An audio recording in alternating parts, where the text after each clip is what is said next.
जिससे अमेरिका हाल फिलहाल नाराजगी जैसी पोस्चर में आए? क्या उससे बचने की भी कोशिश है? बिल्कुल, ये पूरी पूरी कोशिश की जाएगी कि क्योंकि अमेरिका का जो दबाव है वह तो इस यात्रा पे दिख ही रहा है, खासकर भारत की ओर से। और आपको देखिए, हमेशा हमें बैलेंस करना पड़ता है। आज जो शाम को हम बात कर रहे थे राजीव साहब, कि भारत एससीओ की मीटिंग के बाद में ब्रिक्स की मीटिंग में अपने आप को संतुलित करता है, तो वो दबाव तो दिखेगा, और दबाव होना भी चाहिए, क्यों नहीं होना चाहिए? क्योंकि हमारा 20% व्यापार आज भी अमेरिका के साथ है। अगर हम रूस के साथ दोस्ती के नाम पर हम सारा वह व्यापार खत्म कर लें, और अभी तो हमें हमारे विकास की भूख है, भारत को अभी बहुत लंबी दूरी तय करना है। तो अमेरिका के साथ संबंधों को खत्म करने, या जो पूरा पश्चिम, जो खासकर जो यूरोपियन यूनियन है वो भी अमेरिका के प्रभाव में है, तो अमेरिका से संबंध खराब करने का मतलब हमारा यूरोपियन यूनियन से देर सवेर संबंध खराब होने हैं। इसराइल से भारत की दोस्ती हुई है, पिछले कुछ डिकेड्स की है। तो वो सब चीजें भारत नहीं चाहेगा कभी भी खत्म करना। हाँ, रूस के और भारत के अपने संबंध है। इतिहास इतिहास है, इतिहास का तो कोई मुकाबला नहीं है। जहाँ रूस ने भारत की बहुत मदद की है, और बदले में भारत भी एक मजबूत साझीदार के रूप में रूस के साथ खड़ा रहा है। वहां से भारत ने रूस को बहुत बिजनेस भी दिया है। ये कोई एक तरफा मामला नहीं था। भारत ने वहां से अच्छे खासे हथियार खरीदे जो रूस के डेवलपमेंट में काम आए, तो वो हम्म। चलता रहता है। हम्म।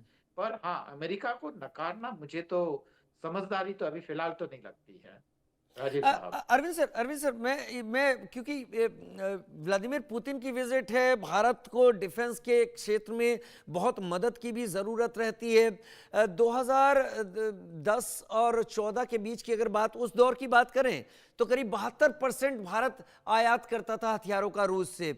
अभी हाल फिलहाल 2024 तक, 20 से 24 के बीच में ये एक आधा हुआ है, लेकिन 36% 38% के बीच में कहीं ये जरूर दिखाई पड़ता है। क्या अब प्राथमिकताएं बदल गई हैं? पहले भारत बायर था, रूस सेलर था। आज रूस जानता है कि भारत इनोवेशन कर रहा है, मेक इन इंडिया पर जोर दे रहा है, तो रूस सारे राइट्स के साथ भारत के साथ ज्वाइंटली यहां पर चीजों में एक साझीदार बनना चाहता है, जिससे जो रूस पर प्रतिबंध लगते हैं मेक इन इंडिया के तहत, उस पर वो प्रतिबंध नहीं होंगे और भारत से निर्यात निर्यात भी हो सकेंगे। क्या ये हाँ, फायदा देखिए, दिखता है उसमें? मेक इन, बिल्कुल ठीक कहा है आपने। मेक इन इंडिया के कारण बहुत सारे जो डिफेंस से रिलेटेड जो चीजें हैं, सामग्री है, वो काफी भारत में बनने लगी है, और इससे भारत का काफी पैसा भी बच रहा है। यहाँ पे रोजगार भी पैदा हो रहा है, इकोनॉमी को भी बूस्ट मिल रहा है। वो तमाम चीजें तो है ही, पर इसके बावजूद रूस में भी आप देखिए कि वहाँ जो श्रम है वो काफी महंगा है भारत की तुलना में। तो रूस अगर यहाँ करता है, भारत के उत्पादन में मदद करता है, तो इससे दोनों देशों को फायदा ही है। क्योंकि रूस से बना के फिर यहाँ लाना, मुझे लगता है कि न तो वह आर्थिक रूप से ठीक है, और न भारत के लिए तो फायदेमंद है ही नहीं। पर रूस भारत में इन सब चीजों का उत्पादन करके अपने लिए भी एक संभावनाएं तलाश कर सकता है। पर उसके लिए मुझे लगता है कि हमारे यहाँ के जो कूटनीतिज्ञ हैं उनको काफी होमवर्क करने की जरूरत है। हालांकि एक इस अच्छी बात में एक थोड़ा सा क्रिटिकल मैं हो लेता हूँ कि हमारे यहाँ ज्यादातर जो डिप्लोमेट्स हैं वो काफी वैसे भी दबाव में रहते हैं, अच्छी रिसर्च के अभाव में भी। और काफी जो स्टाफ असिस्टेंस मिलना चाहिए वह चीन के मुकाबले काफी कम मिलता है। अगर हमारे इकोनॉमी को ये बूस्टअप मिलता है रूस और भारत के सहयोग से, तो मुझे लगता है कि उन सब चीजों को हम कोप अप कर पाएंगे, और भारत एक ताकतवर देश के रूप में उभर पाएगा राजीव साहब। गौरीशंकर सर, अरविंद सर के इस बात पर आप क्या कहेंगे? गौरीशंकर सर, क्या हमारे डिप्लोमेट्स दबाव में होते हैं? वो हाँ कहेंगे। नहीं, देखिए वो समय चला गया, हमारे डिप्लोमेट्स दबाव में हुआ करते थे। मैं आपको कुछ कहानियां बताता हूँ जो बिल्कुल सच्चाई पे बेस्ड है। जी। मैं सबसे पहले बेल्जियम में पोस्टेड था। वहां पे उस समय ईसी का हेडक्वार्टर हुआ करता था। हम्म। वो ईयू नहीं बना था उस समय। हम्म। तो उस समय जब हमारे करते थे, तो कई बार वो 6 महीने बाद तक की डेट दिया करते थे। वो कहते नहीं नहीं, अभी समय नहीं है, ऐसा नहीं है, वैसा नहीं है, कुछ बहाने बना लेंगे, हम्म। और हमारे मंत्रियों को रिसीव करने में के लिए टाइम नहीं देंगे। और अभी जो लाइन लगी हुई है वो उन लोगों की हमारे यहाँ आने की लाइन लगी हुई है। उनके प्रधानमंत्री और राष्ट्रपति चाहते हैं कि हम भारत आए और हम उनको टाइम नहीं दे पा रहे हैं। तो ये बिल्कुल रिवर्स मैटर हुआ है ये। उनको पता है, जैसे हमारी इकोनॉमी ब्रिटेन की इकोनॉमी से बढ़ गई है, फ्रांस की इकोनॉमी को पीछे छोड़ दिया है, जर्मन इकोनॉमी को करीब करीब बराबर हो चुके हैं। तो उनको पता है कि भारत की इकोनॉमिक ताकत बढ़ी है, भारत की मिलिट्री ताकत बढ़ी है, और भारत की ओवरऑल ग्लोबल स्टैंडिंग में बहुत इम्प्रूवमेंट हुआ है। तो आप देखिए इन चीजों का असर पड़ता है। अगर आप अपने देश के अंदर समर्थ हैं तो दूसरा व्यक्ति भी आपकी समर्थता को समझते हुए आपका रेस्पेक्ट करता है। अगर आप अपने देश में वीक हैं तो फिर दूसरा व्यक्ति भी आपको इतना इज्जत से नहीं देखता। तो इस चीज को समझना चाहिए कि जो हमारी 4.2 ट्रिलियन डॉलर की जो इकोनॉमी हुई है उसका रेस्पेक्ट तो जरूर मिलेगा। और अभी इन दिनों में भारत में काफी इनोवेशंस भी बहुत हो रहे हैं। हमारे स्पेस सेक्टर में, न्यूक्लियर सेक्टर में, टेलीकॉम सेक्टर में हमने बहुत अच्छे यार्ड स्टिक्स कायम किए हैं। तो उनको देखते हुए अब दूसरे देश चाहते हैं कि हम R&D में भी भारत के साथ सहयोग करें। आप देखिए सभी देशों की R&D की सबसे बड़ी यूनिट्स भारत में है। आप अमेरिका की देखिए, यूरोप की देखिए, क्योंकि जो R&D की जो यूनिट्स हैं वो भारत के बिना चल नहीं सकती, क्योंकि भारत का जो ब्रेन पावर है वो इतना सुपीरियर है। ये तो आपने भी सुना ही था कि जब ट्रम्प साहब ने कहा था कि भारतीयों को आने से मना करो, तो उस समय माइक्रोसॉफ्ट और कई बड़े कंपनीज के सीईओज ने ये कहा था कि फिर हमको हमारी कंपनी को भारत में शिफ्ट करना पड़ेगा, क्योंकि उनके बिना हमारा काम नहीं चल सकता। तो ये चीजें रियलाइज हो रही हैं संसार में कि भारत का जो एजुकेटेड मैन पावर है वो अनपैरेलल्ड है, बड़ा डिसिप्लिन्ड है, और उनका रिजल्ट्स बहुत अच्छा है, और उनकी जो सोच समझ है वो इतनी गहरी है कि वो कोई ना कोई सॉल्यूशन निकाल लेते हैं। इसीलिए आईटी सेक्टर में, मेडिकल सेक्टर में, स्पेस सेक्टर में, एसएनटी में, सब जगह भारत का मैन पावर। आप अमेरिका में देखें, अप्रोक्सीमेटली 30% नासा के एम्प्लॉय इंडियन ओरिजिन के हैं, 36% डॉक्टर इंडियन ओरिजिन के हैं, approximately 30 to 36% scientist Indian origin के हैं, प्रोफेसर इंडियन ओरिजिन के हैं। यही सिचुएशन यूके में है। तो ये चीजें अब धीरे धीरे सब लोग समझ रहे हैं, रियलाइज कर रहे हैं। लेकिन फिर भी कई बार जो है इन देशों के जो शॉर्ट टर्म डिसीजंस होते हैं ना वो ठीक नहीं होते। जैसे ट्रम्प साहब ने जो पाकिस्तान के साथ और मुनीर को बुला के जो किया, वो बड़ा शॉर्ट टर्म बचकाना सा निर्णय मेरे को लगा। उनको पता है कि पाकिस्तान एक टेरर स्टेट है, टेरर को प्रमोट करता है, इस्लामिक जिहाद को प्रमोट करता है, उसके बावजूद इस तरह का बिहेव करना अच्छा नहीं होता है। लेकिन कई बार ये लोग इस चीजों को समझते नहीं है, गहराई में नहीं जाते, क्योंकि उनकी सभ्यता संस्कृति ज्यादा पुरानी नहीं है। इसीलिए लेकिन सर रशिया, आप जैसे लोगों के एक्सप्लेनेशन की जरूरत होती है जिन्होंने डिप्लोमेसी को नजदीक से समझा हो। लेकिन कहते हैं ना sir, a soldier is always a soldier, उसी तरह से मैं ये कहूंगा diplomat is always a diplomat. आपने सब कुछ बता दिया, लेकिन उस सवाल का जवाब आप बड़ी सफाई से किनारे से निकल गए, उससे आप बच गए जो मैंने रखा था। और यही आपकी काबिलियत है सर, आपके अंदर वो चीज अभी भी है। लेकिन मैं आपसे ये जानना चाहूंगा गौरी शंकर सर, और यही सवाल मैं अरविंद सर आपके पास भी लाऊंगा। गौरी शंकर सर, भारत को दिक्कत ये है कि जो रूस के साथ ट्रेड है वो बहुत जबरदस्त डेफिसिट में है। भारत को वहां पर अपनी जगह बनानी है, इलेक्ट्रॉनिक्स दूसरी चीजों में रूस को जरूरत है। लेकिन बड़ी बात यह है कि चीन पहले से वहां मार्केट बना के बैठा हुआ है। भारत कैसे मैनेज कर पाएगा रूस के साथ? गौरी सर। देखिए ये भारत का ट्रेड डेफिसिट का जो आंकड़ा है ना वो थोड़ा टेम्परेरी है, क्योंकि हमारा इंपोर्ट जो क्रूड ऑयल का पिछले 2-3 साल में बढ़ा है। उसके पहले हमारा टोटल ट्रेड 11-12-15 बिलियन के आसपास था। अभी अचानक क्रूड ऑयल के इंपोर्ट से जो है करीब $68 बिलियन का जी हो गया। जी। तो ये क्रूड ऑयल हम किसी और कंट्री से इंपोर्ट कर रहे थे, वहां फॉरेन एक्सचेंज खर्च कर रहे थे। हो सकता है वो इराक से आ रहा हो, सऊदी अरेबिया से आ रहा हो, यूएई से आ रहा हो, किसी और देश से आ रहा हो। तो उसमें हमें इसमें कोई तकलीफ नहीं होनी सर क्या चाहिए कि अगर डिप्लोमेसी हमको, डिप्लोमेसी रूस की डिप्लोमेसी को इस बात के लिए मना पाएगी कि रूस भारत के लिए और बाजार खोले? क्या आपको लगता है ये चीजें हो चुकी होंगी? देखिए, बाजार खुले हुए हैं, लेकिन हमारी कॉम्पिटिटिवनेस बढ़नी पड़ेगी। हम्म। हम अगर चाइना से कॉम्पीट करके वहां मार्केट में बेच सकते हैं, हम्म। तो रूस के लिए कोई मनाही नहीं है। जी। रूस के ड्यूटी स्ट्रक्चर चाइना और भारत के लिए बिल्कुल एक से हैं। राइट। हो सकता है हमें उस कुछ कंसेशन भी देने को तैयार हो जाए, लेकिन हमारे यहाँ प्रोडक्शन जो है वो कॉम्पिटिटिव होना चाहिए। ये सबसे बड़ी चीज है। और एग्जैक्टली धीरे सर। धीरे ये हो रहा है। एग्जैक्टली। सब सेक्टर्स में नहीं, लेकिन कुछ हाँ, सेक्टर्स में अरविंद सर, हुआ है, अरविंद सर, और उसका आपका लाभ क्या हमें कहना मिलेगा। है? क्योंकि मैं केवल बिजनेस की बात कर रहा हूं। अभी Su-57 हुआ, R-37M मिसाइल्स हुई, S-400 की हम 5 का हमारे साथ हो चुका है सौदा, लेकिन आए हमारे पास 3 ही है, 2 और आने हैं। उसके अलावा और फर्दर हो सकता है S-500 तक।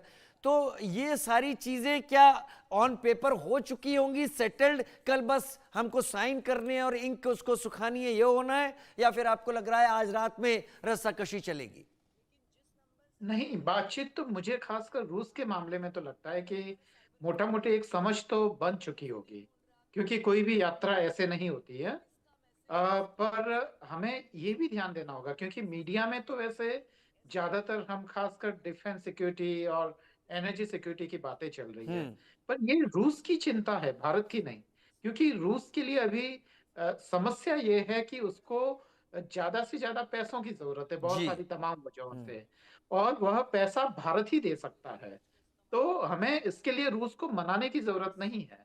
भारत की चिंता अलग है, जो कि मुझे लगता है कि हम लोग जिस पे कम चर्चा कर रहे हैं, वो ये है कि भारत को रूस का मार्केट और भारत को अपने इकोनॉमिक डेवलपमेंट के लिए रूस कैसे मददगार साबित हो सकता है, खासकर तकनीकी हस्तांतरण वगैरह। तो मुझे लगता है कि भारत के लोगों की चिंता यह ज्यादा होनी चाहिए।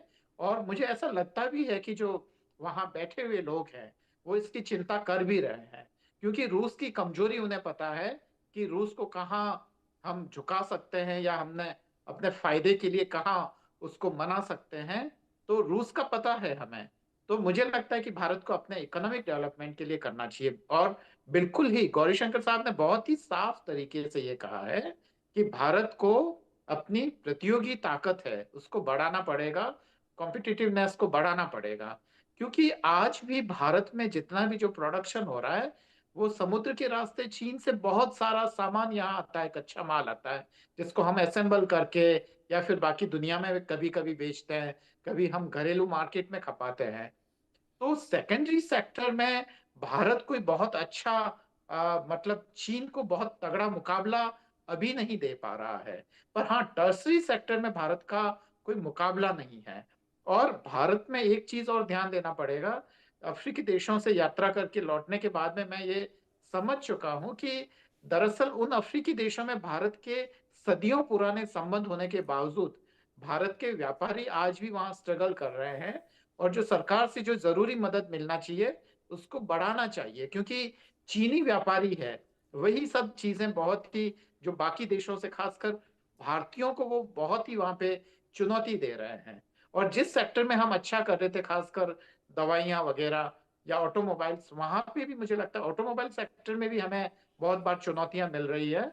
और ये है, तो हमें एक तरीके से शांति से हमारे अपने रिसर्च और डेवलपमेंट की तरफ भी ध्यान देना होगा। और खासकर जो हमारे जो विदेशों में जो अंतर्राष्ट्रीय मिशन है, वो क्योंकि उनके पास स्टाफ कम है, अगर चीन और भारत के स्टाफ की तुलना करें तो चीन मुझे लगता है 3 गुना स्टाफर्स अपने पास रखता है। तो हम्म। वो काम भी उतना ही एफिशिएंटली कर रहे हैं, और इसीलिए उनका वर्चस्व भी बढ़ता जा रहा है। पर स्टाफ रिक्रूट करने के लिए पैसा चाहिए, और पैसा करने के लिए हमें कुछ ऐसे क्रांतिकारी कदम उठाने होंगे, और घरेलू स्तर पर भी बहुत सारे सुधारों की जरूरत है। तो मुझे लगता है कि खासकर अब हम अगर खासकर इस यात्रा के संदर्भ में तय करें, तो अभी हमें भारत को ये देखना होगा कि रूस से हम कितनी संभावनाएं पैदा कर सकते हैं। राजीव साहब। हाँ, गौरीशंकर सर, क्या लग रहा है आपका आपका अनुभव क्या कहता है? कल का आने वाला जॉइंट स्टेटमेंट, जिसकी हम उम्मीद करेंगे कि दोनों ही देश, राष्ट्रपति पुतिन होंगे, प्रधानमंत्री मोदी होंगे, ये डिप्लोमेटिकली एक बड़ी हलचल वर्लपूल क्रिएट करेगा, क्योंकि ईयू भी बहुत नजर रख रहा होगा, यूक्रेन भी देख रहा होगा। और जब भारत के ऊपर इल्जाम लगता है डोनाल्ड ट्रंप की तरफ से कि यूक्रेन वॉर को भारत फंड कर रहा है, तो कल का ज्वाइंट स्टेटमेंट क्या स्थितियां को और बिगाड़ सकता है इन देशों की नजर से? नहीं, मेरे को नहीं लगता ऐसा। देखिए, जॉइंट स्टेटमेंट ऑलरेडी प्रिपेयर हो चुका है। एग्रीमेंट्स वगैरह या एमओयू जो साइन होने हैं वो सब बन चुके हैं। उनके फाइनल टच अब लग गए होंगे। जो डिनर की मीटिंग हुई है दोनों के बीच में, उनमें फाइनल टचेज हो गए होंगे। तो मेरे को नहीं लगता कि ऐसा कोई इतना बड़ा सरप्राइज या शॉक आएगा कहीं पे, क्योंकि सभी वेस्टर्न कंट्रीज को पता है कि भारत और रूस के बीच में अच्छे संबंध है। और उन संबंधों के हिसाब से जो जॉइंट स्टेटमेंट आएगा, नेचुरली वो हमारी दोनों की एक जो कॉमन राय है उसको रिफ्लेक्ट करेगा। लेकिन किसी तीसरे देश के बारे में वैसे भी जॉइंट स्टेटमेंट में कोई डायरेक्ट रेफरेंस होता नहीं है। तो उनको तो सिर्फ रीडिंग करना पड़ता है बिटवीन द लाइन कि इसका मीनिंग क्या है। तो उसमें अपने को कोई घबराने की जरूरत नहीं है, न कोई किसी के सामने झुकने की जरूरत है। जो हमारा इंटरेस्ट है उस हिसाब से सब स्टेटमेंट तैयार हो गए हैं और उन पे साइन होके वो बाहर निकल जाएंगे। दूसरी चीज ये है जो अरविंद जी ने अभी बताया कि एक्चुअली हमें जो है ना तीन चार चीजें करनी पड़ेंगी कॉस्ट इफेक्टिव होने के लिए।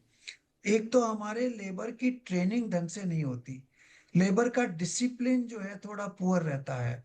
और तीसरी चीज जो है, थोड़ा सरकार वहाँ चाइना में इनडायरेक्टली कंपनीज को असिस्ट करती है, फंडिंग भी करती है और उनके एक्सपोर्ट्स को भी प्रमोट करती है।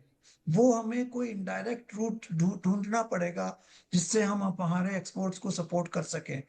ये चीजें हमें करेंगे ना, और थोड़ा इनोवेशन को बढ़ावा देंगे, तो हमारी इकोनॉमी कॉम्पिटिटिव बनेगी एक्सपोर्ट्स के लिए। अभी हमारी पांच छह प्रोडक्ट्स बड़ी कॉम्पिटिटिव हैं। देखिए, फार्मास्यूटिकल है, टेक्सटाइल है, लेदर इंडस्ट्री है कुछ हद तक, और कुछ चीजें हैंडीक्राफ्ट्स की हैं, कुछ कारें और ऑटोमोबाइल इंडस्ट्री में कुछ इंजीनियरिंग सामान है।